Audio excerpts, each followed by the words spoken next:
मुरगुड शहरामध्ये आज smart meter योजनेविरोधात नागरिकांनी रस्त्यावर उतरत जोरदार घोषणाबाजी केली। महावितरणच्या या नव्या धोरणाचा निषेध करण्यासाठी शहरातील महात्मा तुकाराम चौकातून भव्य मोर्चाला सुरुवात झाली। मुख्य बाजारपेठेतून मार्गक्रमण करत हा मोर्चा महाराष्ट्र राज्य विद्युत वितरण कंपनीच्या उपविभागीय कार्यालयावर धडकला। मुरगुड शहरामध्ये आज स्मार्ट मीटर योजनेविरोधात नागरिकांनी रस्त्यावर उतरत जोरदार घोषणाबाजी केली।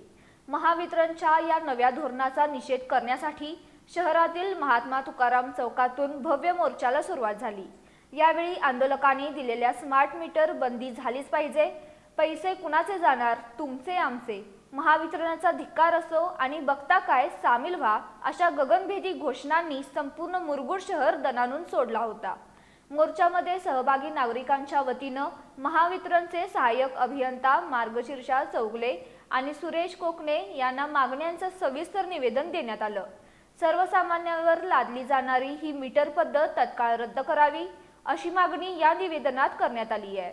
आंदोलनादरम्यान झालेल्या सभेत शहरातील प्रमुख नागरिकांनी महावितरणच्या धोरणांवर कडाडून टीका केली।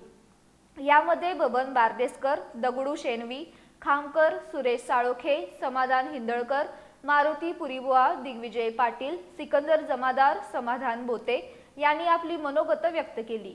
हा लढा सर्वसामान्यांच्या हक्कासाठी असून जोपर्यंत प्रशासनाकडून सकारात्मक निर्णय होत नाही तोपर्यंत लोकशाही मार्गाने हा संघर्ष सुरूच राहील असा इशारा यावेळी देण्यात आला। या मोर्चाला मुरगुड शहरातील नागरिक मोठ्या संख्येने उपस्थित होते।